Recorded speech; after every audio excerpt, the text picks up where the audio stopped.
Hello, everybody. Welcome to HeartMind Alchemy Lab podcast live show, and super excited today to follow up on our theme of flexible histories that we started with last week with Skye Nelson Isaacs talking about quantum physics of time travel and wholeness. And today we're following up with the wonderful Stephen Altair. Welcome, Stephen. Hi, Holly, and hi, everybody. It's always an incredible blessing to be with you. So thank you for the invite. Yeah, oh, you're so welcome. Thank you so much for agreeing to come on the show. So HeartMind Alchemy Lab, what we do here is weave a beautiful blend of consciousness, meditation, technology, and healing, and enlighten leaders in that space. And I'm super excited to have Stephen Altair here. He's been on the show before. He's a meditation teacher with Raising Our Vibration. He's an incredible meditation teacher in a number of different types of disciplines of meditation, has been meditating for 50 or more years, 60 years, and has just an incredible wealth of knowledge, teaches astrology, lucid dreaming, mystical arts of all kinds, and has a beautiful way of blending the mystical traditions with science. And so he's just a perfect fit for the show, and he's been on before, and I'm really, really excited that he came on today because he had been having conversations with Dr. Julia Mossbridge at IONS about this topic, and she's an expert in time travel and leading meditations and teaching to people about what we think about time and how we actually can work with time in ways that you probably haven't thought of before to improve our own futures for health and well-being. So, inspired by that, we brought Stephen on, and I just want to open, Stephen, with this question that we posed to the audience in the description. Is it possible to travel through time and visit our past to create and plan a positive future? It's probably something that's most people don't really think about, that we could actually visit our past to change our future, but you're actually saying that we can. Is that right? Yeah, that is very true. That is, I've just been a lovely conversation with Kevin Scheininger. So we both run Raising Our Vibration community, and we've had exactly this very similar conversation. So I'm going to begin by sharing my screen and popping up a PowerPoint for those of you that, so I'll just make sure that you can see this okay. Is it clear on your screen, Holly, and hopefully clear on everybody else's? Yes, it is. Okay. Yes. So yeah, so flexible histories, it's actually a topic near and dear to my heart right from when I was very little, because of some experiences that happened to me when I was very young. But first, I just want to introduce the whole topic by considering, are our histories flexible? And therefore, of course, if our histories are flexible, are our futures flexible? Because this is, we're often considering this from a space-time continuum, right? So does that mean that what we consider is often very linear? We often think of things as being, okay, it goes from past to present to future. We're kind of taught that from when we're very young. Is that the way it actually is? So let's consider that perhaps that's not the way it actually is. So when we look at the kind of power of the acausal, non-local group, I've been curious about quantum physics from when I was very little. So my, dad ran a hospital, and so did my mum. So I was very privileged to be in the company of lots of research and lots of scientists and doctors from when I was very little. And I used to have this running joke with my friends. They'd say, "Oh, what'd you do in your hospital? What did you do in your holidays?" And I'd say, "I was in the hospital." I said, "Were you sick?" I said, "No, I was helping my dad on the wards." So that was how I spent it. In fact, a lot of my my little one's life learning from doctors and being present, and and doing lots of research into medicine with my dad. He used to let me see into all the autoclaves and all the things that they made, and it was great. So I've been one of my curiosities over the years has been in quantum physics itself, and can we actually go beyond time and space? And it's also been part of my practice in meditation. Certainly, a lot of my interest in neuroscience itself has been, the non-local, non-space-time parts of the brain and parts of the heart mind. What does that really mean? If we are not truly bound by space and time, how does that actually show? How does it show in terms of science? And I've been following for some time a research group based in Vienna. So this is the work of Anton Zeilinger, a very innovative physicist who's been looking at quantum teleportation. Because I've always considered that if anything is going to show the non-local, properties of space-time, then it's going to be quantum teleportation. And they've actually been able to teleport information about quantum states of photons from one place to another. Now that, to me, this is a reference from Paul Halpin in a very recent book, Synchronicity, of last year. And the fact that, you imagine, right, if we're at this point where we're actually able to quantum teleport information, then consider what that's going to mean 10, 20, 50, 100 years down the track, right? I think we're only really at the very early stages of understanding what a causal, non-local, space-time really means, and the properties and the possibilities for creation for going beyond this. So, touching right on Skye's work and Julia's work and many others who are looking at what is this boundless opportunity to live in this reality actually mean? What is available to us? I think the power, the opportunities for infinite possibility are really right present, and the science and the mystical properties and the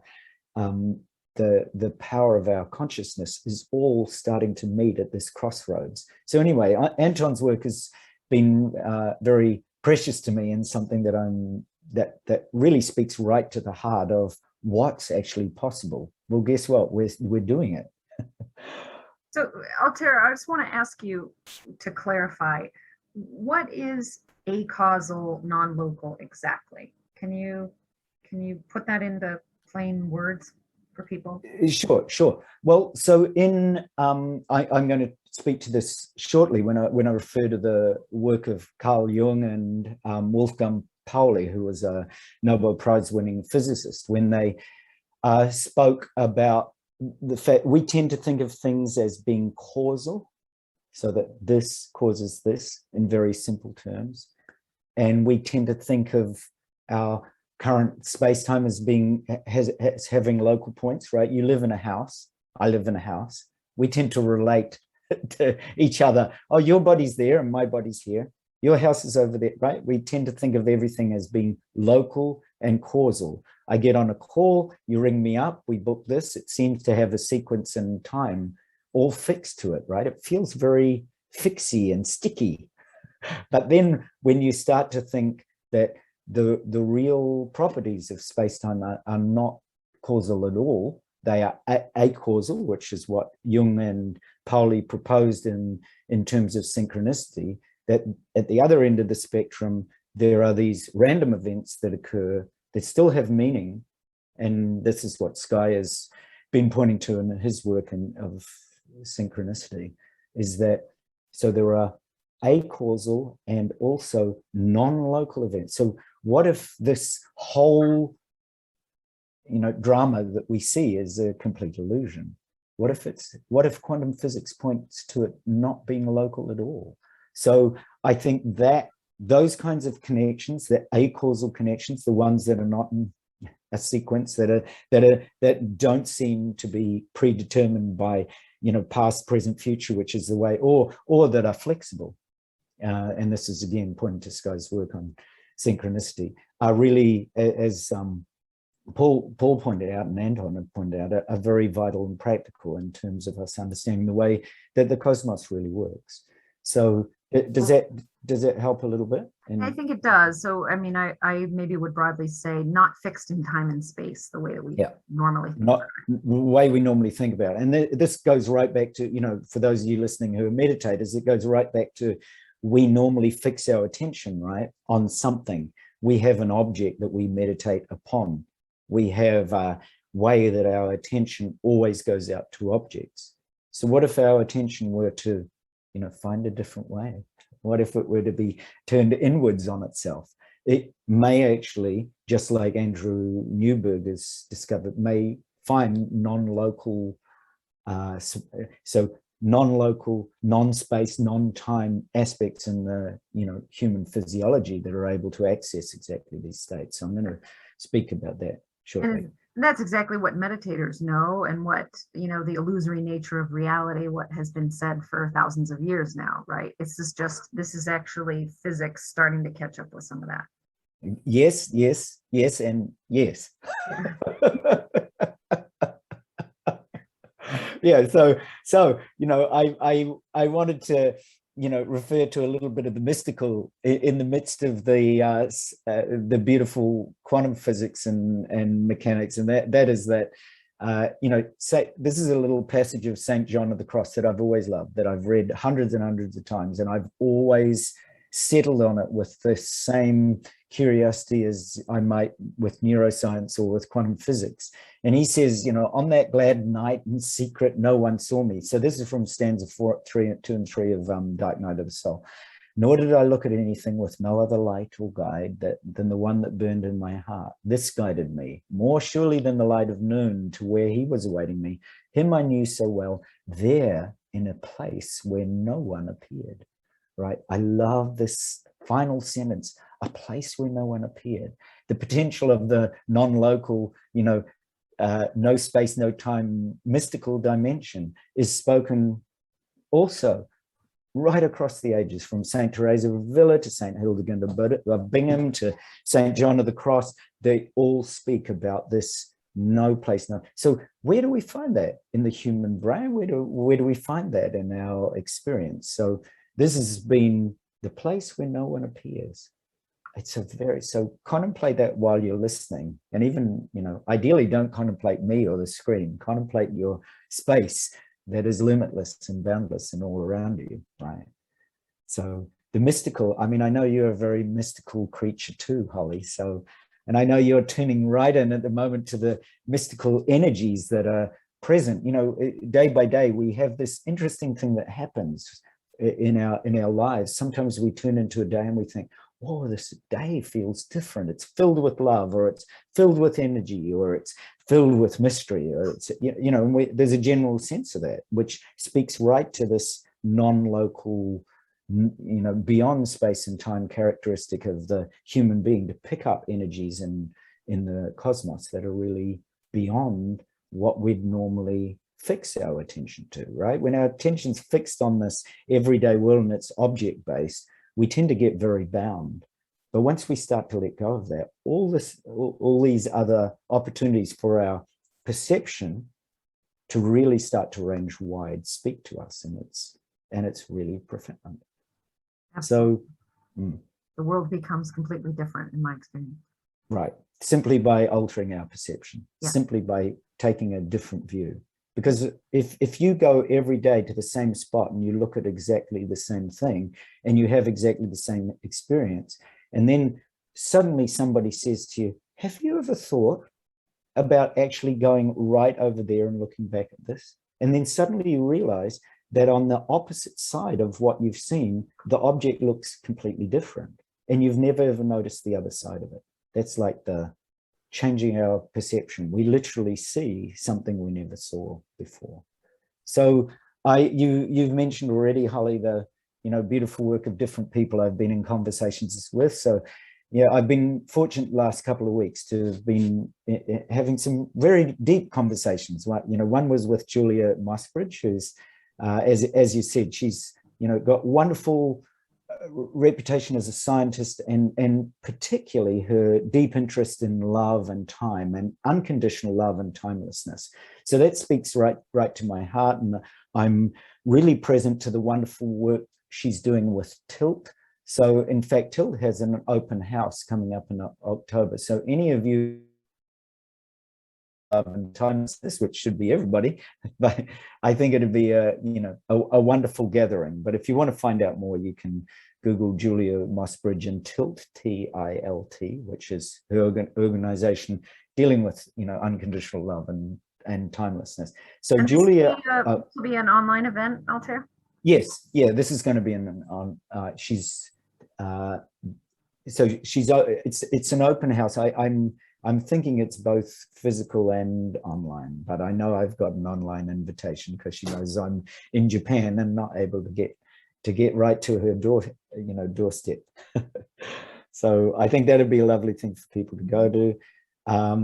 Then I'm also present to the work of Alan Thompson. So I was in a wonderful discussion with him about wisdom AI, right? And the possibilities of, on our planet, of artificial intelligence no longer being artificial, but being awake. There's no doubt that computers and technology is part and parcel of our everyday life. So what if we were to get all the programmers and creators to actually come from awareness and come from love and come from wisdom? So one of the things Dr. Thompson's looking at, so he uses the GPT-3 language model for awake intelligence, and Leta, who is the avatar, who's the woman who appears here. So there's a video avatar. And he shared some of the awareness questions that he's posed to her, and these answers that are constructed not in this case from a database like Google, but from the inspired word of wisdom.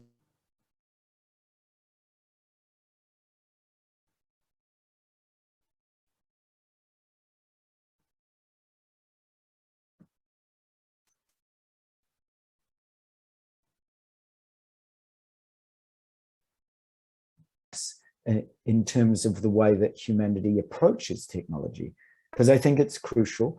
I think Dr.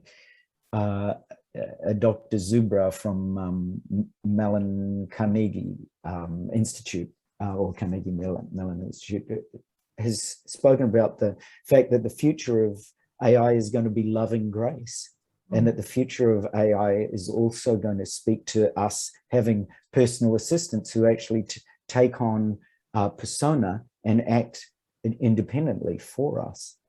And I think that kind of, it's always intrigued me about bilocation, right? So if we can have multi-location facilities in the future, where we have a number of people who represent Holly in the very important meeting. So she needs to go to a shareholders meeting, but it's really just to acquire information, and she sends her avatar, right? So there is a lot of opportunity if that's based. It's like anything, right? You give mankind fire and he creates nuclear weapons, right?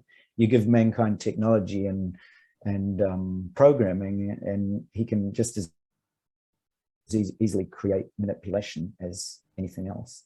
So and I'm saying he because I do put it firmly at the foot of men who have created a lot of military weapons. So I'd like to propose that a great many women actually embark on the or the awake intelligence program, because we need this balance of gender on our planet to wake up the divine feminine and bring that whole, potential catastrophic imbalance into balance, and it's sorely needed. So I'm present to the fact that over the pandemic, the amount of spending on military went up.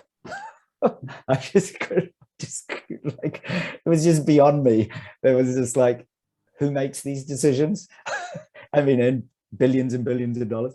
And then the other person, of course, that both you and I have had conversations with Ali has been Sky Nelson Isaacs, and this wonderful living and flow, and his beautiful pointing out towards synchronicity, which is one of the fundamental things I'm addressing here, because synchronicity has been part and parcel of what's been at the heart of this open awareness practice that I've done for so many years, and that you have too. So I know you've got some wonderful insights from Sky as well. So I'm going to jump in right here to talking about, first of all, so how does this no space-time, that what I've been talking about, the acausal, non-local, no space, no time actually show up in us? Because it's all very well talking about quantum physics, but how do we have some kind of direct relationship to this no space, no time? And I really love the work of Andrew Newberg, because he uses a particular type of analysis based on blood flow, and which he calls SPECT, and they look at pre and post meditation states and where and how these non-local, no space, no time states show up.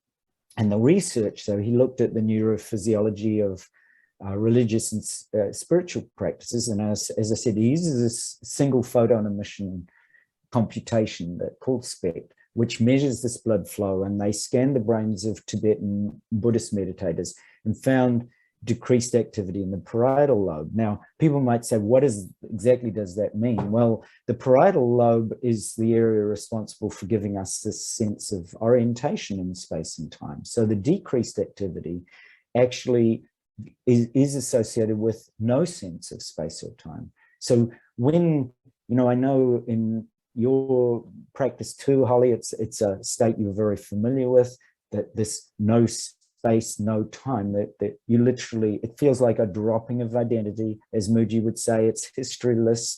As Rupert Spira would say, we actually go beyond these, we go beyond the object-based attention. And when we turn that inwards, we find that, in fact, awareness has no boundaries. There's no edges.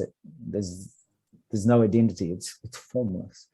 And this is really right in line with the non-local quantum mechanics, quantum physics version of what the universe really is, that there is no actual local points. So this sense of our orientation in space and time is really when our brain is active in that particular area. So that just using the, and that when we start to dissociate the senses and any cognitive input like the narrative voice, as that starts to vanish and we become less aware of our body, we often associate that state with this no space, no time. And that was exactly the hypothesis that Andrew Newberg and his team at the Marcus Institute of Integrative Studies actually hypothesized. And I think that was a beautiful kind of connection with what so if it's possible to access no space, no time, if it's possible to access exactly the same states that quantum physics is pointing to, how can we actually do that? So when we look at there was a lovely article in Scientific American on space and time by Musa in 2015 that says, in everyday life, we often take distance and locate, right? It's just like time. We have our schedules, we measure distances, we send mail to different locations, we're so fixed on that. But physics at the most fundamental level suggests that all of this is non-local, that there's no such thing as place or distance. That is a real aha for most people, to consider non-local space-time, and so just as Andrew Newberg was showing that there is the brain that actually can connect to the sense of no space, no time, that physics itself is actually pointing to exactly the same thing. So meditators and neuroscience and physics are all really saying the same thing, that the idea and it's just an idea of distance, location, and time, is purely an illusion. It simply doesn't, it only exists because we've put a measurement there. And so I'm going to actually then go from this into measurement. Yeah, I mean, to clarify, in a relative sense, it exists in the relative world. Correct. You have to get from, your house to your job location. There is a relative distance that you have to travel, right? So I think what is important is to think about, and I know you're working your way there, like, so people hang with us, like, what is this, how does this really show up in daily life to improve your life, right? Yeah. Because it can be really esoteric and, like, so what, it doesn't help me get to my job on time, right? Correct. Yeah. Well, I must admit, I've never actually thought that thought, but Okay. I was born into the world in a very non-local space-time kind of. So I've actually thought, like, I've never really thought about that, but yes, I know that some people would listen to that and think that, hey, but how does this relate to my job, and how do I get from point A to point B? So we'll work our way there, but hang with us here. Yep. We're definitely working our way there. So a little bit about this same, non-local, no space, no time. There's a lot of sharing in ancient traditions about the rainbow body. And it has also made, it's something, again, I've been curious about for many, many years, because I've had a lot of experiences with the rainbow body and with rainbow light, hence my background. And there is a very recent study done also on non-local rainbow space-time by a group in general relativity and quantum cosmology, 2020. So this is just very recent, where they looked at the rainbow and demonstrated connection between non-locality and the rainbow. And I thought, this is so curious, because I was in a meditation retreat with Tenzin Wangyal Rinpoche, and I experienced rainbow arising spontaneously. It was over quite some period of time, and they simply didn't stop. It was that same non-local, no time. I remember I talked to him about it, and he just said, oh, very, very good. Let it go. And I'm also present to the fact that our dear friend Constantine, who may or may not be listening to this, experienced rainbows arising, and we had photographs of the event so very curious that what I'm pointing to here is that a lot of the physics and a lot of the science and the meditation practice and the ancient wisdom traditions are all pointing to the same thing, are all speaking to the same, non-local, spontaneous. And so sometimes people scratch their head and go, oh my God, what does that mean? Well, it quite possibly means that the way for us to move as humanity is not from the past, right? And that's where I'm going to guide you into very shortly, is how to actually free ourselves from the past. And if this is really an accurate model, that the space-time is non-local, and that it is acausal, which is what Jung was speaking to and what Pulley investigated, then what does that potentially mean for all of our histories that we've taken as being so fixed? Because that's what we've done. So I'm going to jump right into some of my favorite people, Carl Jung and Wolfgang Pulley, and they met each other. They actually had quite a bit to do with each other, because Jung, without saying who it was, did a study of Wolfgang Pauley's dreams and lucid dreams over quite some considerable period of time. And it was in fact that Pulley who first coined this concept, as he was discussing with Jung, posed this diagram. So this is the actual Pulley's diagram of connection between causality and space-time, and then synchronicity and energy, like that they're the opposite spectrums. That on one hand, you have causality, where we tend to think everything's fixed. And on the other hand, we have synchronicity, which is a meaningful event that arises to actually point our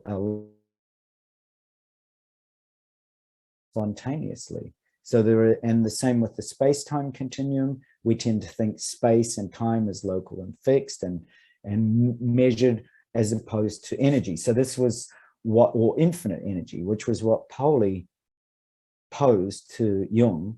And Jung himself then counter-proposed this variation, which is that causality is this constant connection through an effect. So it's typically how we see the universe. And that synchronicity is inconstant connection. And there's equivalence and contingency and spontaneous arising. And the space-time we tend to think of as being in our houses and being day-to-day versus this indestructible, open and boundless energy. So it's really, once you start to consider this, you start to think, okay, so here's one of the world's greatest writers on dreams and psychotherapy, from connecting with one of the world at that time. He was younger than Pulley was younger than Einstein, but considered one of the great minds of time. And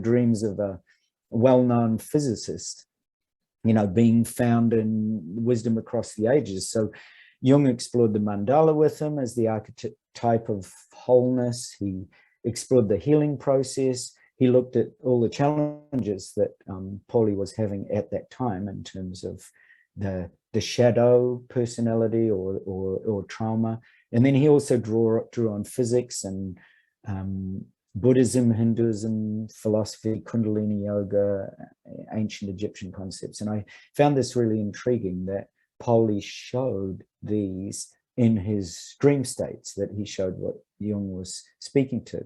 And in fact, Pulley was, so for those of you who are not familiar with Wolfgang Pulley, at the age of 21, he made a critique actually of Einstein's general theory of relativity. And he was considered by Einstein one of the brightest young minds of that time. Einstein said he was quite awed by the fact that a young man could make such a precise and clear critique of something, that was so profound.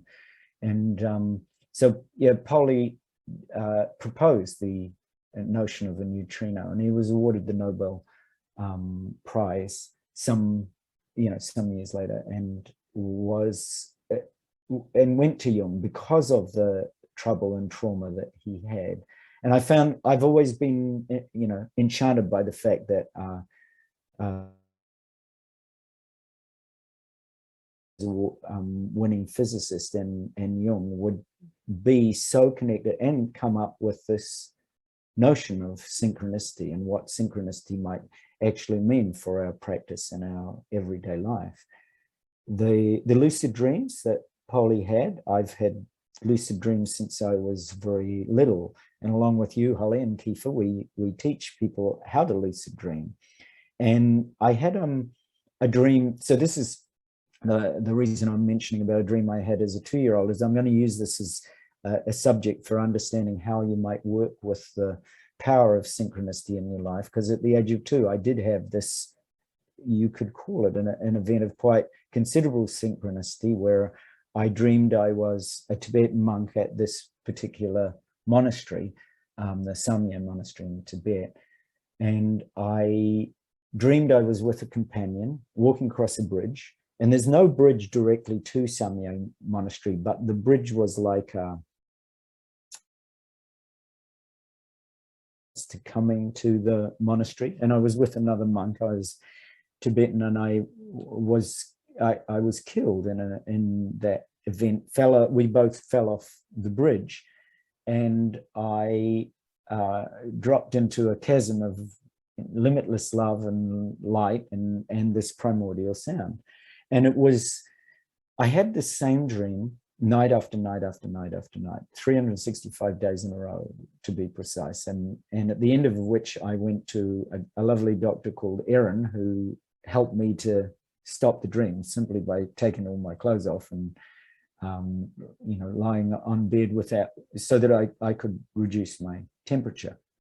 Now, that particular dream has been that was a particularly meaningful event in my life, because it made me curious about why does a little kid have this dream? I was the subject of numerous tests at hospitals. So that was my first introduction to neuroscience, was as a 2 and a 3-year-old, because my parents thought I did the tests on my brain. Sure, my brain showed, because obviously I was very lucid, showed very high signs of what could have been potentially epileptic, but it was not epilepsy. It was a state of very high degree of lucidity, and it was a connection I had to a past life with the Dalai Lama in 1959. So I was born in 1961, and I was able to tap into this vent and some of the knowledge of it, which has meant that over the years, some 40 plus years of doing various practices, including Tibetan Buddhist practices,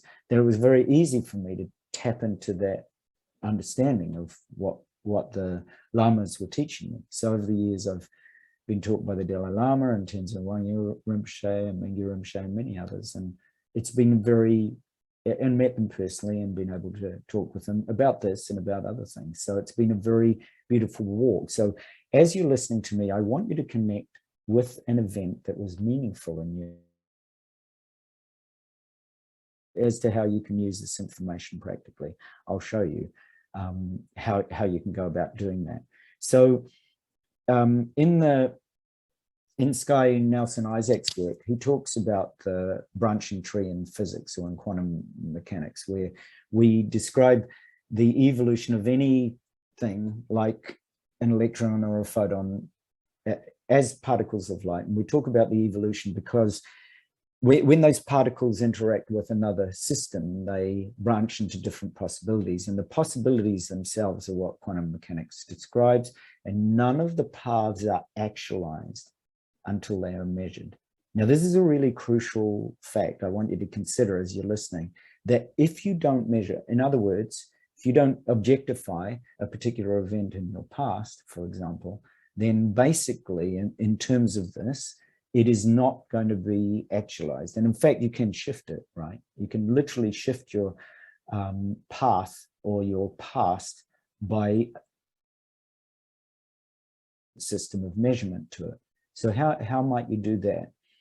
So a difference, I call it change the measurement and change the path. I mean, lots of people have called it different names, like mind walking, where you rewrite your past to create a different future. So if you consider right now as you're listening, so we're going to take two events and we're going to experiment with them in a very practical exercise. If you take an event from your past, maybe one that's you've had an issue with, it could be a person. So let's say your dad. You've had a difficult episode with your dad at some time or over your life. So this, for the purposes of this experiment that we're going to do, take one simple exercise, not too traumatic, but say an irritation or a point of anger or something that you experienced that had some discomfort. So I want you to consider that in mind. And I also want you to consider a synchronous event. So for me, it could be a little kid, or it could be, for example, as I mentioned to Kevin Schaminger, when we first met, Dr. Ruth Anderson introduced us on her show. She was running a TV channel at the time called Enlightened World. And she introduced us as potentially interviewing each other on that show. And it was that synchronicity that led to all the other things, writing a book together, raising a vibration community, all the rest of it.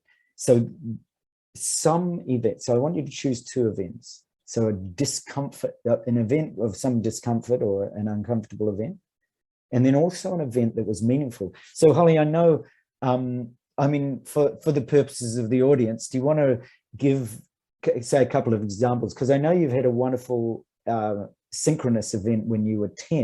And I don't know whether you want to share that, but it particularly speaks to me as something that when we do this exercise that you could work with, and maybe you, I don't know if you feel comfortable sharing that, but it's a really pretty profound experience. You're speaking of the impermanence Yeah. event. Yeah, sure. I don't know. It's funny. It didn't seem so significant to me at the time, but you've often said it's so significant. So the thing that happened was when I was about 10 years old, I was sitting at a stoplight in the car with my mom, and I was sitting in the back seat, and I was contemplating the nature of time and how odd it was that time just keeps moving on. And at that moment, I just said, I wonder what it would be like to bookmark this moment in time and just see how it, like, if I can keep referencing back to it, and if I'll always remember it, and how what it feels like to get distance from it. And so I just fixed that moment in time, and it was just like, oh, now it's been 3 minutes since that's happened, and 5 minutes, and then and then a month and a week, and then a month, and then a year, and then many years. And it was this very odd event that was like a bookmark in time, and I watched myself sort of pull back from it along what felt like a timeline, and have sort of throughout my life just noticed, just had that very odd feeling of kind of observing what it's the impermanent nature of reality, and how we kind of move along a timeline, but we can also have these significant events that fix aspects in time. Right. Perfect. So that would be an ideal one to use. So if you're listening and you're trying to consider which one could I use, something that's just meaningful. So here, something that's very meaningful to you, that's why because you've somebody who, timestamps a particular moment and then refers back to it. I consider that as pretty insightful of a little 10-year-old. That's why it's not so much that the event itself seems to stand out. It's the meaning that you applied to it that makes it particularly significant. Yeah. It really, so I think that's a good one, because I think, when we measure our past in a particular way, such as if we measure it with fear or we measure it with resentment or something, then all of our future paths are branching out from that point. So every time we bring up the past and the present, we actually set the future from this reaction or relationship to the past. And if we can actually change the past or rewrite it, and especially those synchronous moments, because I'm going to do something a little different with them, that's going to look at the wisdom that you can bring in, perhaps what wisdom is present right here, and then you start to rewrite that future. So you rewrite the past, you rewrite the future, change the past, change the future. So again, this is Sky's diagram. It starts to speak to us about the currency of trust and synchronicity and unconditional love, that when we come across these meaningful events, so these synchronicities, the experiences that you're seeking to have sit on the tree of possibilities, right? And when you have a meaningful event or a synchronicity, they point you towards exactly those experiences you're seeking to have. So the meaningful experience actually becomes more likely because it leads to what you're seeking to have. That's why synchronicities, people think, why did that happen? But it actually points you. It's often sticks out, like that experience you had as a 10-year-old, so much so that you actually place it as a marker and you refer back to it. And it's the same with me, dream, because it happened the exact same dream 365 days over and over again. It was like, it kept, a bit like with you, I kept referring back to it every time because it was so significant. It led to my own personal relationship with the Dalai Lama, and then 40 years of study in those traditions because of that very deep and meaningful relationship that it had triggered back when I was two and three. So when you change the past, so if you change the past with, forgiveness or with awareness, it becomes your future. So when you consider this, here's what we normally think of as our past, present, and future, right? We tend to think of, just as you were saying, like that we've got a past, we've got a present, we've got a future, and we tend to think of the past as fixed and unchangeable, and the present is what it is now, and the future is something that hasn't happened yet. But if we consider that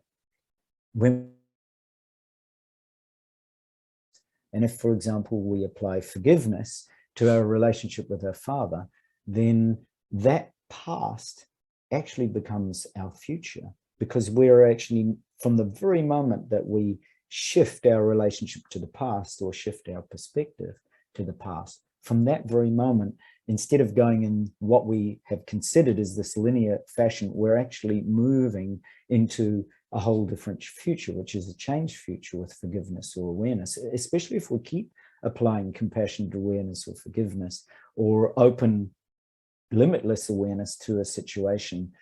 The future that opens is completely different. It's not the linear progression that we've felt. Can I just ask or interject? Like, let's say, just to clarify, I mean, let's say we're talking about somebody who was abused as a child, right? So they're bringing that in and they're going to apply forgiveness. You're not saying that the abuse didn't happen? No. You're not implying that. You're just saying that our relationship to it, right, and the energy that we store in the present, that is our relationship with it, shifts. Yeah. And as you know, if our energy is contracted, right, then we continue to see the world in a contracted way. But if we bring an energy that's actually beginning to open, then suddenly opportunities that were never available to us, yes, present themselves. Yeah. Let me give an example that maybe will bring this home, that I'd like to offer. As many people know, I had a mold illness for about a year in 2018, and it was really awful when I was going through. It was very traumatic because I couldn't figure out what was wrong, and I was very sick. And then I want you to verify if this is kind of what you're talking about, Stephen. And then what I came to realize as I worked through the mold and then actually shifted my career to doing the work I'm doing now, which is sitting here doing this podcast, none of that would have happened had it not been for the mold illness, because the mold really, it played a really key role. And also my I came to a realization that I wanted to shift some of my going from being a biologist to doing this work. But the mold played a really important role in that. And I don't think that I would have shifted into this new work had it not been for the impact of that health issue. Yeah. And what ended up happening is that because of that, because I love the work I do now and I feel so positive about it, I've rewritten the story of the mold to be actually thankful that it happened, because it's a part of the reason I do the work that I do now. So that exactly. That's what you're talking about, right? That shift from the mold is a problem to the mold is the thing that actually saved me and gave me the future I have now, has rewritten the mold story in my mind. Exactly. And it potentially shifts your present into being totally open to whatever happens. We start to actually not just understand, but potentially welcome the tensions of life in a completely different way than we did before. We're not so close to them. And this speaks right through into the transition that we call death, that we start to actually see life and death in a completely different way, and in a much more open way. And as you said, you're essentially expressing a type of a gratitude for you're not trying to shift the mold as being a very difficult or challenging experience, just as the same way you're not trying to shift for example, an abusive relationship that happens with somebody. Not denying what happened. Yeah. So you're not denying what happens, but what you are looking at is that event propels you in potentially could be a very open and very positive direction, which wouldn't have been there without that. Right. So that what the mole did for you is it actually opened a possibility, you know, because you were curious about it and curious enough to want to find some solutions. You then start to recognize the events. You don't hold on to that event any longer, and you change your relationship to it in a way where it becomes a propeller of wisdom. You know, it's it gives you a whole different perspective on life. And a lot of what I'm speaking about is, of course, shifting perspective. Once we start to shift our perspective, we start to open to a whole different possibility, a whole different set of possibilities, and they are potentially infinite. Right. Absolutely. Yeah. I think the reframing, which is kind of how I see it, when we reframe an event in the past into a positive narrative that, you know, ultimately helps us in the future, we shift the energy around that. And that in turn opens up what I hear you say. And my personal experience is when we do that reframe, it actually opens us up to new possibilities we might not have actually been open to because we were holding on to the old. Exactly. Exactly. And so you could, in terms of this diagram, you could say that the old energy would propel us down this path, and the new energy actually propels us through into a different future. Considering that all those futures are available, you could decide to hold on to the mole story, right? And to be extremely resentful and to go right through your life extremely resentful for that situation. That would propel you down this path. And it would, yeah, right. And then if you open to it, you potentially become open to a whole series of opportunities that were simply never there until you did open to them. Yep. I think it's very powerful. I completely agree. So no, that was a great example. Really, really wonderful example. So the examples that I've you know, considered, that I want you to consider as we go through this exercise is, take, for example, your dad. And so I'll use my dad as an example.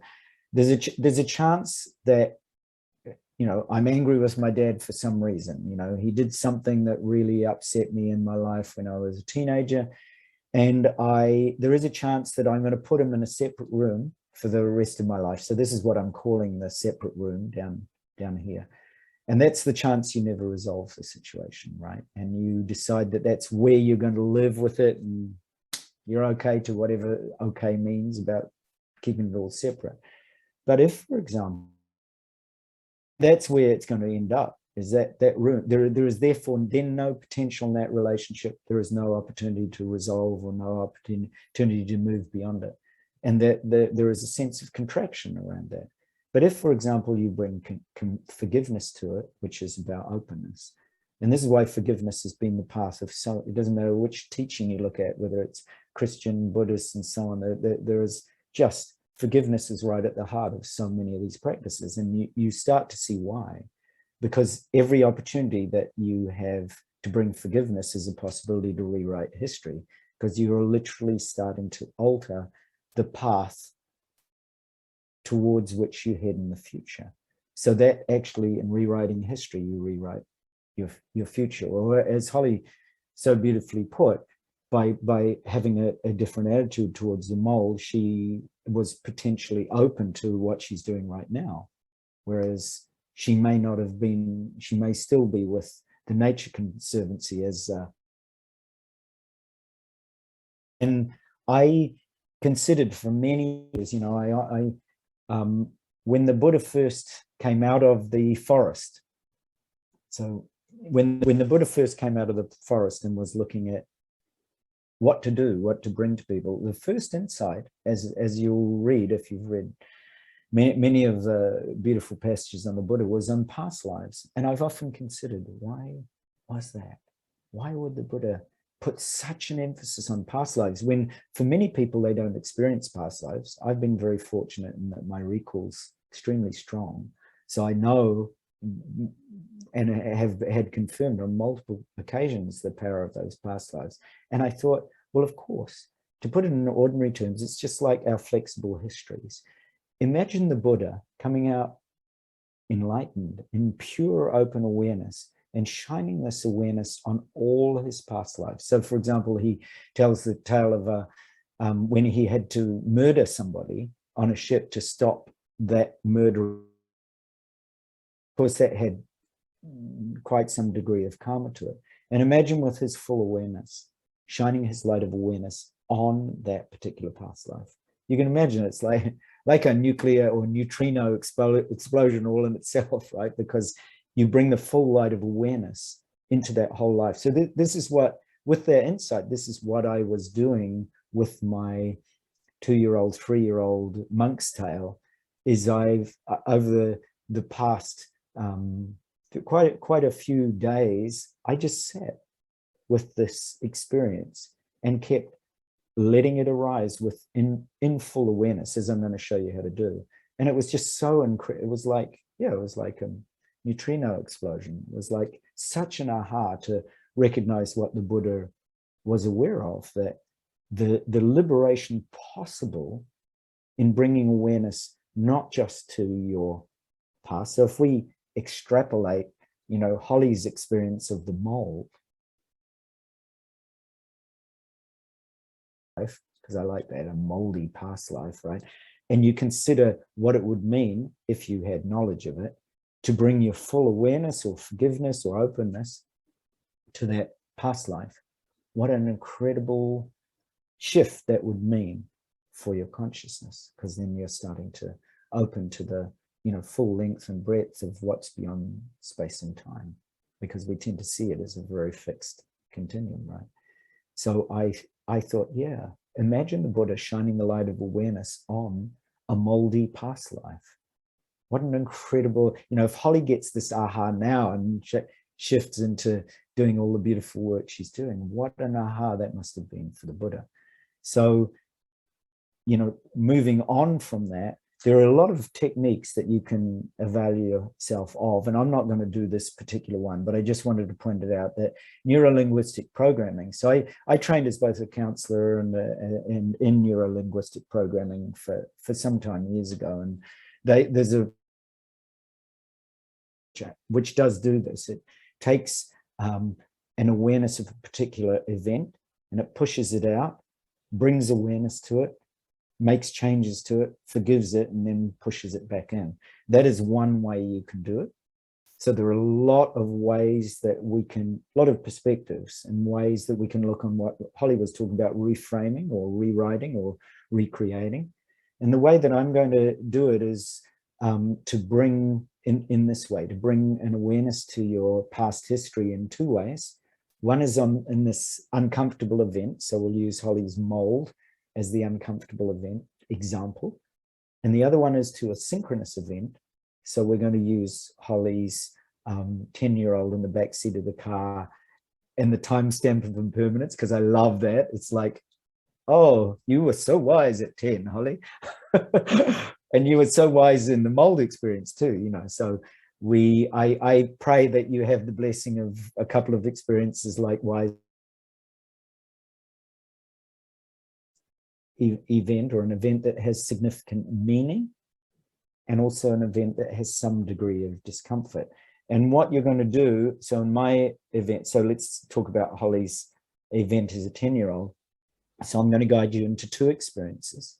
One is in terms of bringing open, compassionate awareness to a past discomfort, but the second is bringing open, limitless awareness to a meaningful event or to a meaningful time in your life. Because as Holly said, and I think it's a great example, she went back again and again. This is what we tend to do to meaningful events, right?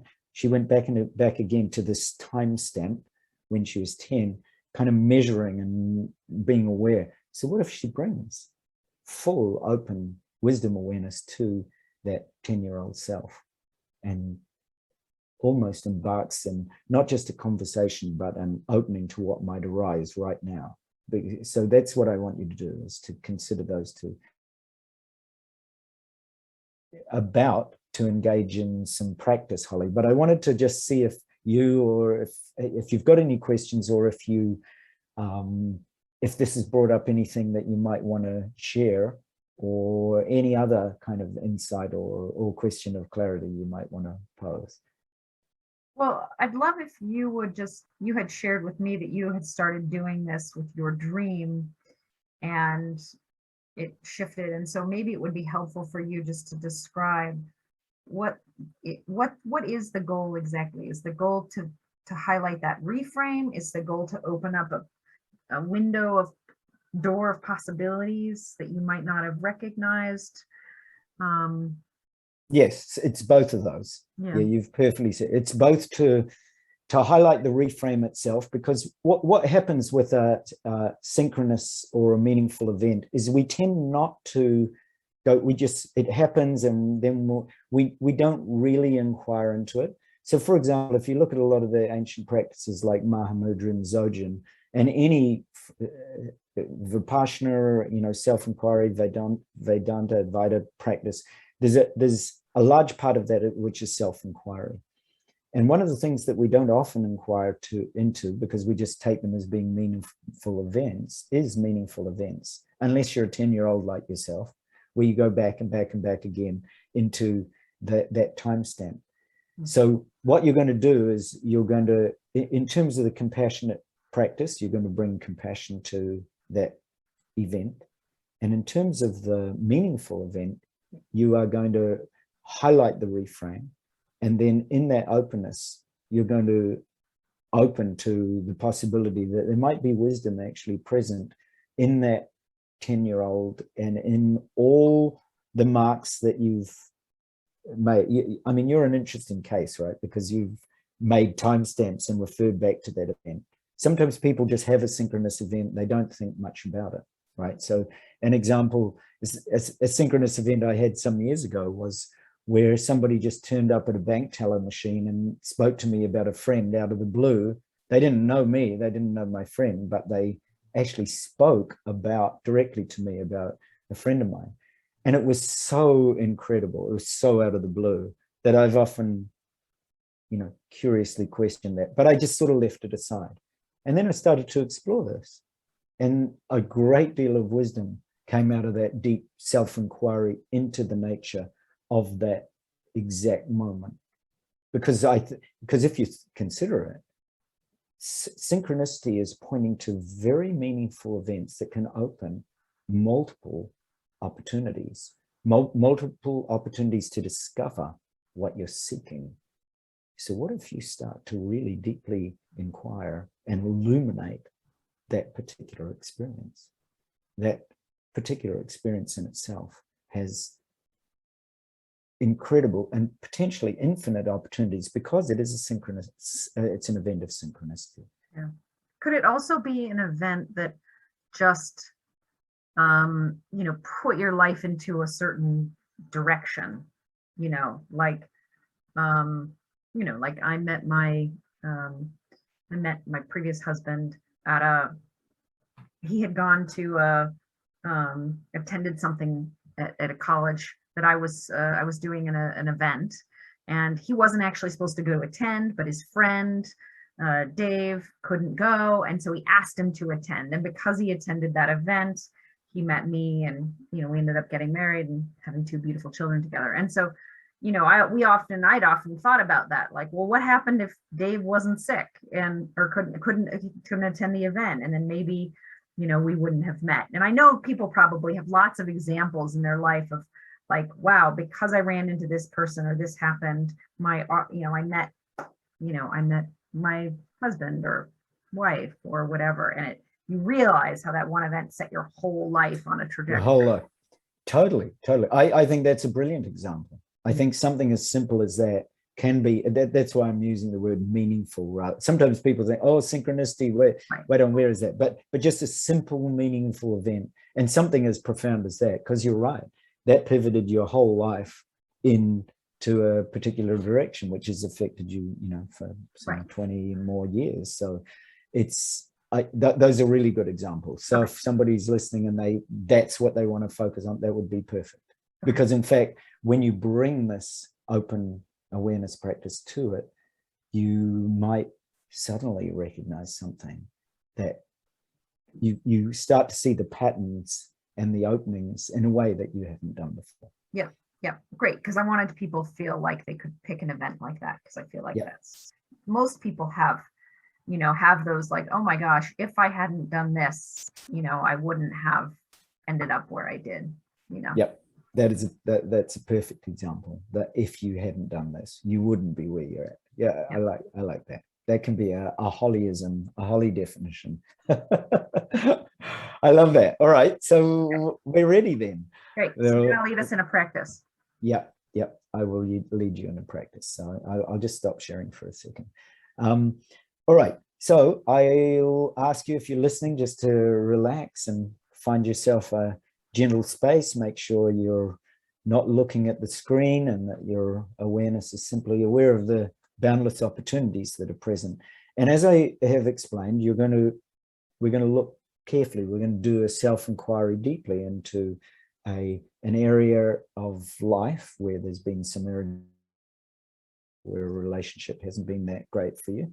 And then we're also going to look at a meaningful event, or an event of synchronicity, or an event that has pointed you in a particular direction of life. So to begin with, I'd like you just to close your eyes. And in closing your eyes, I want you to place the soles of your feet firmly on the ground and just awaken your sensory experience in the soles of your feet, and relax and soften your toes.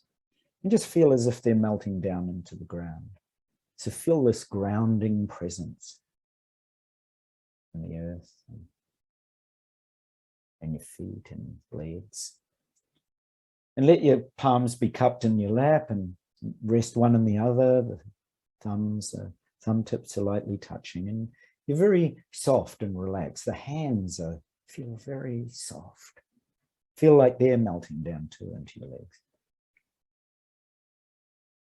Relax your shoulders, your arms, your neck. Becoming so light that it's like clouds in the sky. So let your neck, your head relax, your body, all the way down, back, chest, abdomen, hips, right down your legs into your feet. Let everything relax and soften as if it's like a cloud in an open blue sky. Then feel your spine being drawn gently upright, as if a string is pulling you at the top of your head. So you really feel uplifted, clear. Tuck your chin slightly, relax your tongue, sit upright, smile, the Buddhist smile, or the Christ smile, or the Magdalene smile. Smile the green Tara smile. Smile with gratitude for this moment and for people in your life.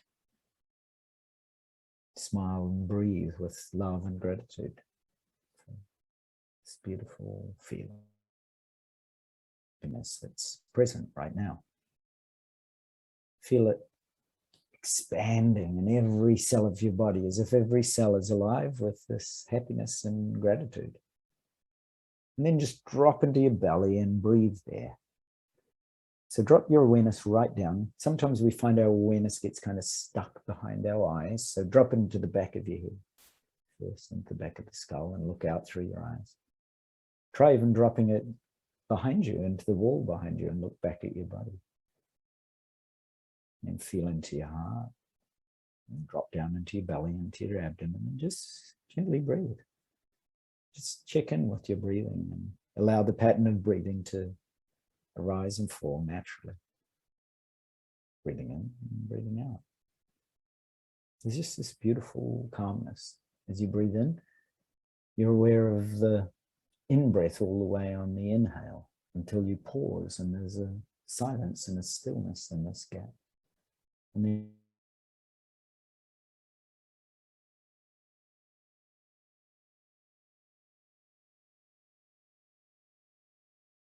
you become present to this space within you, space within the body, this space of calm happiness.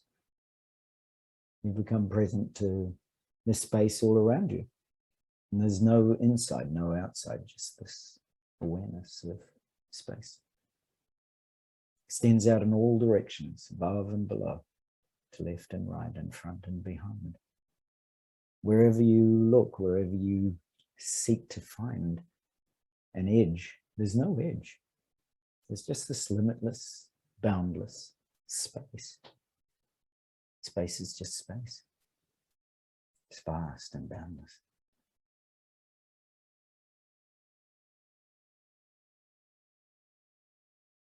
And in this space of awareness, I want you to allow an experience to arise, an uncomfortable. Some years ago, maybe with your dad, your mum, brother, sister, friend, whatever it is, whatever the experience is, allow it to arise. So not too grabby, not too challenging, just enough so that you can feel maybe there's irritability or anger there or a sense of discomfort. Could be some experience you've had with something, just as Holly described, like mold, or could be some experience that's happened in the past that was uncomfortable. Just allow it to rise within this open awareness. And as you allow it to arise, open your heart to it, open your compassionate heart to this experience. Just welcome it, allow it, embrace it. Don't push it away, and don't grab onto it either. Just allow it to be. Recognize it, connect with this open-heartedness. And see if you can open up to the blessing of the experience. This sense that it too has offered a lesson or an understanding or has propelled your life in a particular way, and that you're open to that. See if you can feel a compassionate awareness that embraces that allows this experience to arise and allows you to feel love or compassion or welcoming or gratitude for it.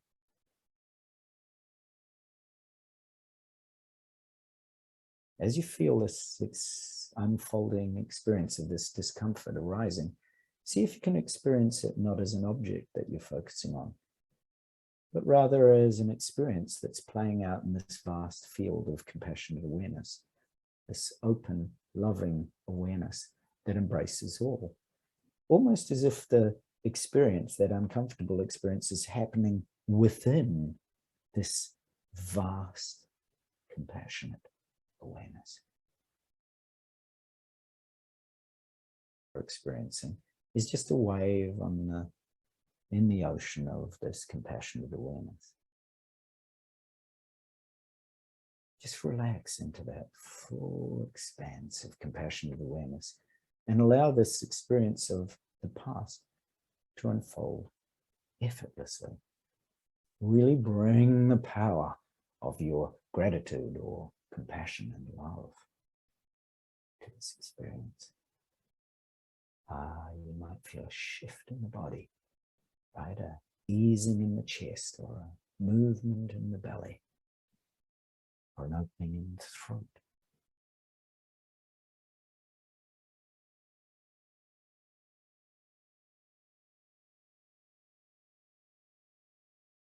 Really allow that compassionate awareness to fully embrace this experience, and then just relax into this full expanse of this loving, and allow the experience to unfold effortlessly.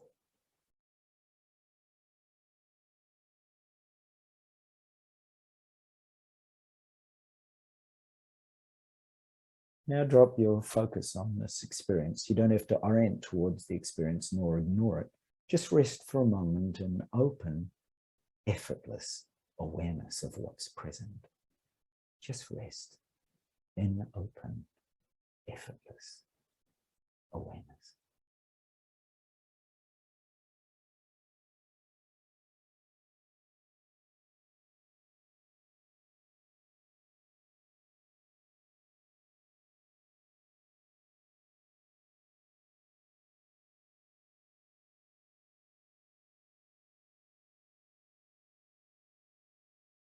Now I want you to bring to mind an experience of synchronicity or a meaningful experience in your life.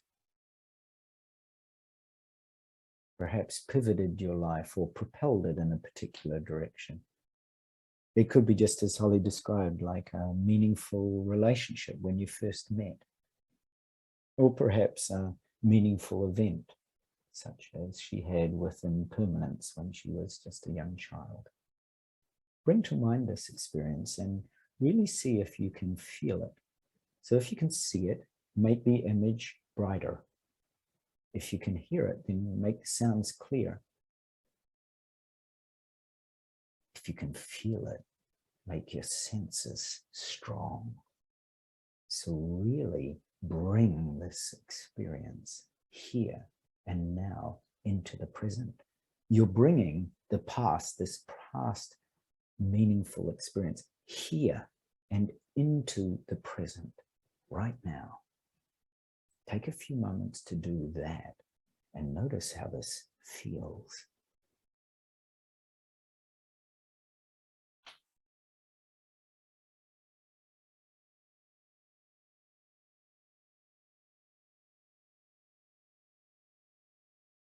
Now, really open to the wisdom of this experience. Consider that you're connecting with this open, boundless opportunity of this event or experience, this emptiness that has the power of infinite possibility. There's a quality to that meaningful event that runs all the way through your life. This infinite opportunity, this power to access synchronicity in every moment. See if you can open up to the blessing of that moment. See if you can open up and feel all the wisdom that's fully in that event or person. And all of that wisdom is now opening in you. Really feel a sense of connection with this meaningful event or person. And feel all of it dissolving into light, light of wisdom, and all of this wisdom energy merges into you.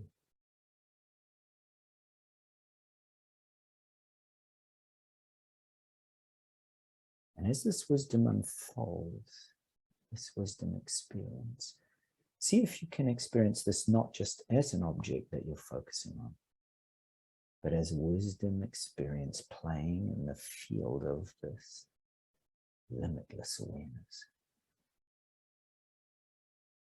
this vast emptiness, filled with infinite possibility. It's almost as if this full event is happening within this open, vast awareness and connecting, interconnected. All of the wisdom you're experiencing, waves on the surface of this ocean of awareness.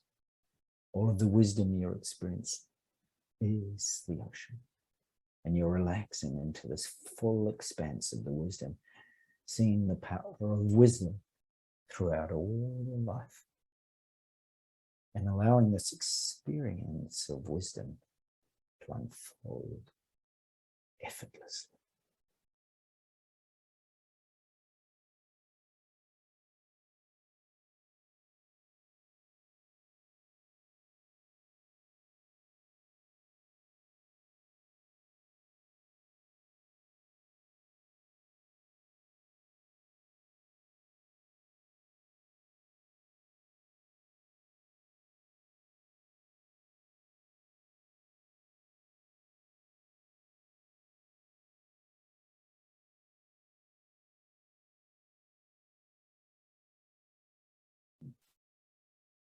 Now you can drop the focus on this experience. You don't need to orient towards the experience, nor do you have to ignore it. Just rest in this open, vast, effortless wisdom of awareness.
Now slowly become aware of the space within you and the space all around you.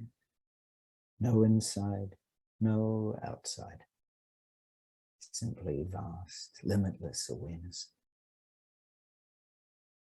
You can slowly open your eyes as this limitless awareness, looking through with the wisdom of awareness that takes in everything around you with gratitude and appreciation, love and awe, delight and innocence and the beauty and freshness of a young child. No limits, no boundaries, no edges. Just the vast openness and wisdom of being. As you begin to move and go about your day, feel every movement, every moment as an expression of this.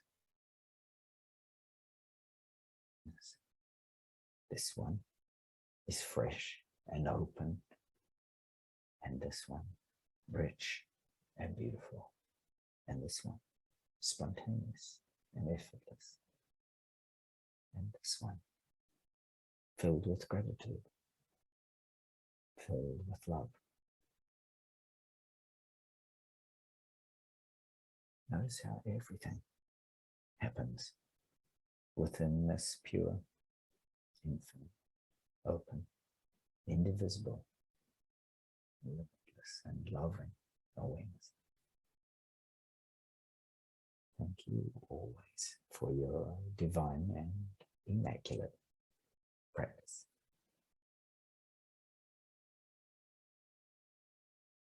Thank you so much, Stephen. Thank you too, Holly. That was a beautiful sharing with you, and thank you for sharing about your own personal experiences in both challenging situations and also very meaningful and synchronous ones. I think they particularly will really touch people with because it's very relatable. So I'm very grateful for your input. Oh, you're so welcome. And yeah, thank you to everybody who's here, who's watching, who's meditated along with us. Yeah, that was very powerful, and really appreciate it. It brought me back my synchronous event that I chose. I actually chose a slightly different event than the 10-year-old when I was 11 and when I was 6. I was already into inquiry. I was destined down the self-inquiry path because at 6 years old, I turned to my mom in the car when she was driving along. I know exactly where I was. I was in Pacific Palisades. I was right in front of where Yogananda's center is in Pacific Palisades, Lake Shrine. And we were headed up the hill. We lived there, and I turned to her and I said, who am I? Who am I? And I remember just feeling very like, what is this? What is this body thing we're in? And it just didn't make any sense. It still doesn't, right? I'm still on the path. And what kind of insight did you discover in this practice? What I discovered was that it was such a significant event because it was such a pointing to what my path would be later on. And I was able to go back to that, make it richer, brighter, and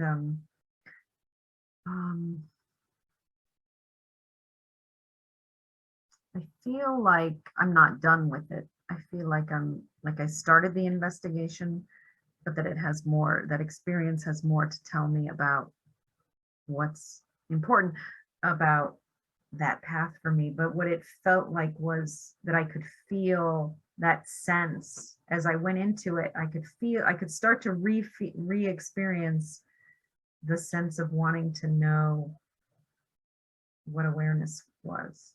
Right. And that's such an aha, right? You actually re-experience the very thing that was so meaningful at the time. Yeah. That's exactly it.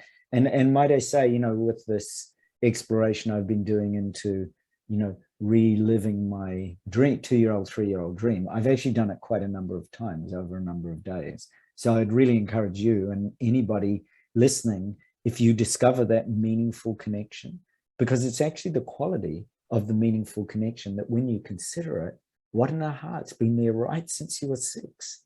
And all the answers were kind of there and present in that, non-local space-time, right? All the answers are there, and it's kind of pointing to it. Like, as you say, I mean, the power of the meaningfulness is that the young wisdom actually is saying, hey, don't miss this.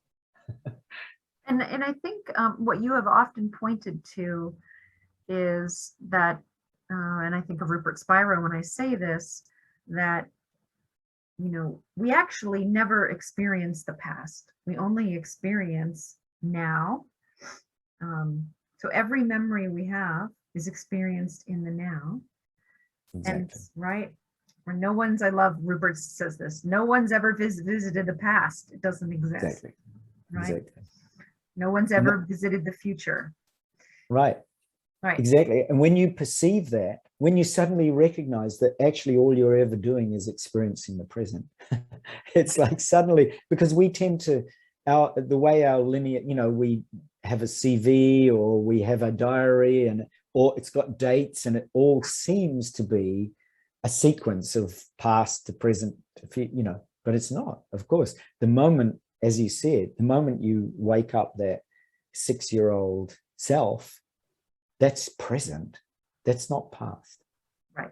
You're actually waking up a whole new potential future because the present suddenly is alert and awake, which are the very qualities of enlightening oneself, is to be alert and present and awake. And the real power of those meaningful events is that they are a lot more vivid or poignant in our lives. And so when we wake them up again and again in the present, suddenly you go, oh, the very qualities I've been looking for, they are right there. Right. And they become, as you said, highlight. In the reframe, you highlight them. Right. I also think about something that Craig Hamilton said, and I've been doing his Direct Awakening course, that, that person of the past, the person of yesterday doesn't exist anymore. That's a fiction that the mind has created. In that sense, the 6-year-old self doesn't exist anymore. Exactly. All that exists is what's here, and if I bring it to mind right now, that felt awareness of being in the car with my mom and asking that question, right? And yeah. so that, as you were saying that, I had very bright lights shining at me in the ether. So that's a very good pointing out for you. I saw you look up.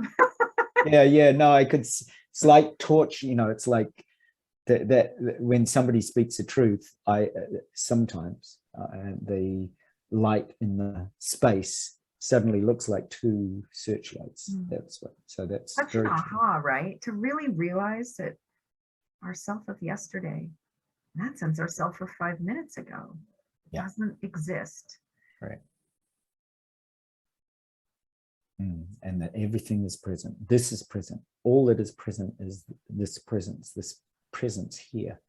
And that presence has infinite opportunity. And once you realize that that present has infinite opportunity, then anything you bring into it can literally be a springboard into infinite possibility. It is so exciting to consider that, oh, I bring this recognition that I had, because that's what it was, a recognition as a 6-year-old that there was something really important. And that recognition literally is brought here now. That's so it's the quality of recognizing. You're bringing a 6-year-old's quality of recognizing. So it's the freshness of that recognition. You bring it here present again. You think, oh, that felt so important.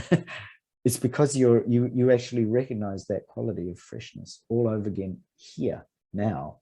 It's like a miracle. It's like you bring, when I remember in the work of Joe Dispenza and lots of other, beautiful people who have shared about how when you bring this, no matter what the issue you're facing, when you bring this quality of this potent opportunity of the present moment right now, and you're just open to it, and for a moment, for example, the pain of whatever it is disappears, you think, where did that go? It was so present a moment ago, but it's not, and that opportunity that the present moment of that instant offers is like a recognition of the infinite possibility of being itself, and the power to heal spontaneously, for example, which is what Joe Dispenza went through in that very difficult time that he faced. Yeah. So sorry, go. No.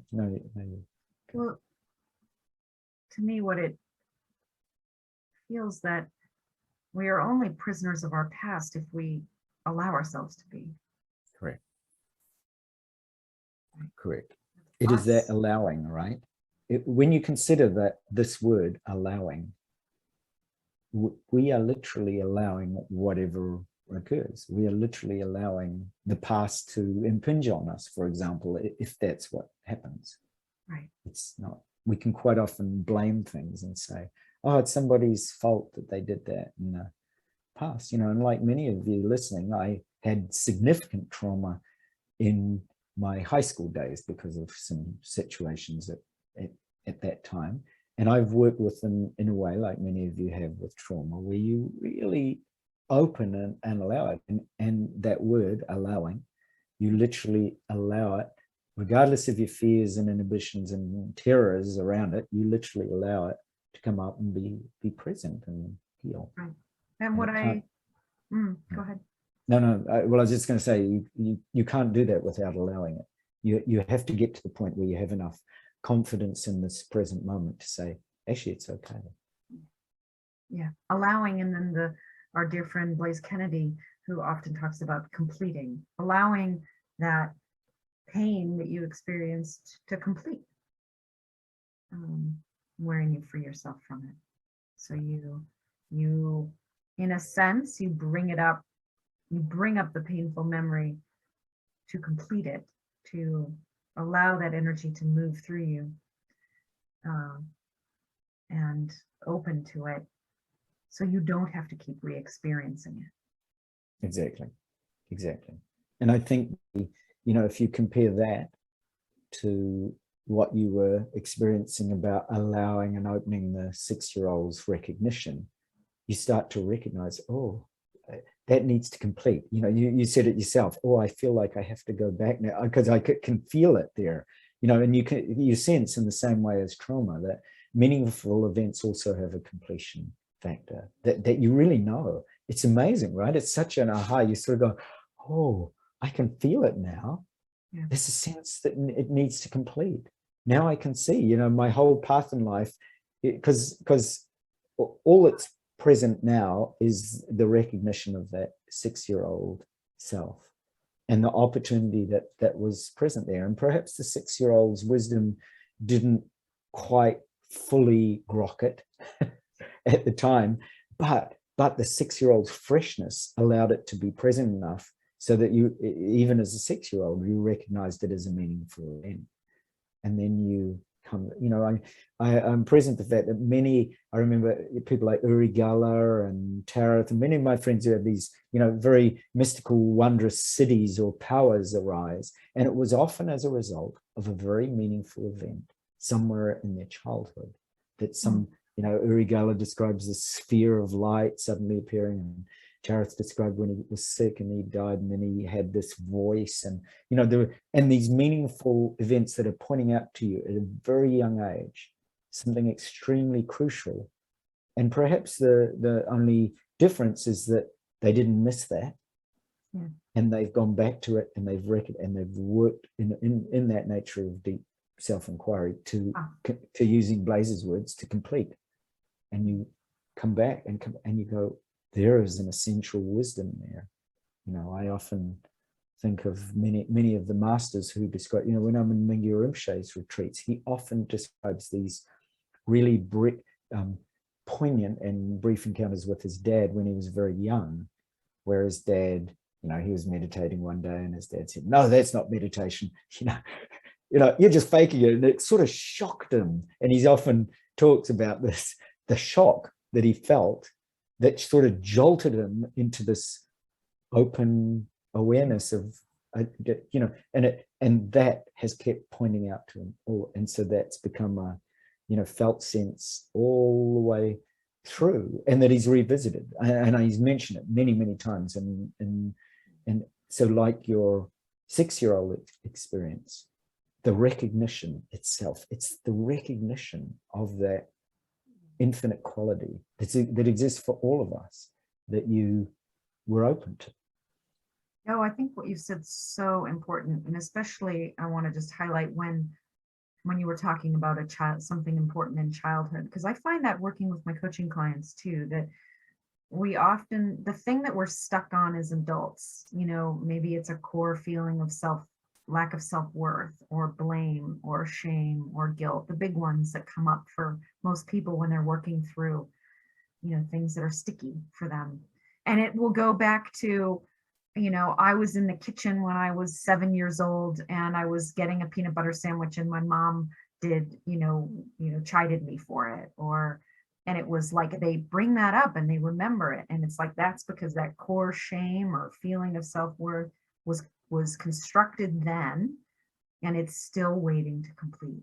It's still waiting to finalize, to recognize that you fundamentally are worthy, you fundamentally are whole, you fundamentally, guilt and shame are illusory, that they're not, those are mind constructed, that you don't choose to live by. And exactly. We need to complete, though, and reconcile. We have to have this grand reconciliation of that childhood event where that was kind of seared in our minds. Exactly. And one of the benefits, obviously, is, there's many different ways in therapy you can do that. And when you do that with open, boundless awareness, so you enter the open state so that you really are truly open, and allow that to come, and allow you yourself to recognize and complete and feel and allow and feel and allow and feel and allow until it definitely completes. It vanishes. There's no longer the litmus test is allowing it to rise and seeing if there's any grab, if there's any, and then bringing an equally positive event and seeing whether there's any grab between the two. Then you can start to actually feel into, there's kind of a equanimity that is present now with that challenge that I've been working with. And I found that particularly useful. So, in my own case, to bring up the traumatic events I experienced at high school alongside, say, sporting events that I felt. And, they eventually reach this point of equanimity where you feel, to talking to what Blaze said, that there's this sense of completion.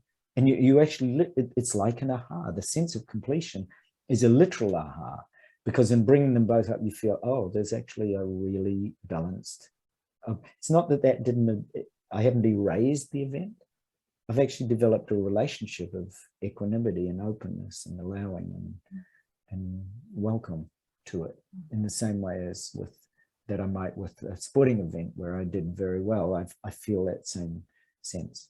And that's a real powerful way to help test completion, because sometimes we don't know, we feel, oh, it's still there. And then you work with, and that's the advantage, like you said, of with your 6-year-old self, when you can feel the quality and you know there's just a little work that needs to be done to complete it. That in itself is such a deep aha as well, because you've recognized the quality, you've recognized there's something important there and meaningful, and you're fully present with what you could do, and the fact that maybe you just need to approach it slightly differently, with a little more compassion, have a bit more patience, spend a little bit more time with it. It's like greeting a good friend, right? You really want to take your time with that. That's what's present, is this interconnectedness that we have with everything in our being. You're muted. Yeah. There we go. Maybe we should leave it there. I know we've gone quite long, and that's really beautiful. And I just so appreciate you touching this subject. I think it's incredibly profound, and just really wonderful to have you on. Thank you to everybody who joined us today for this session, and wishing you all a beautiful weekend and lots of love and support wherever you are on the globe.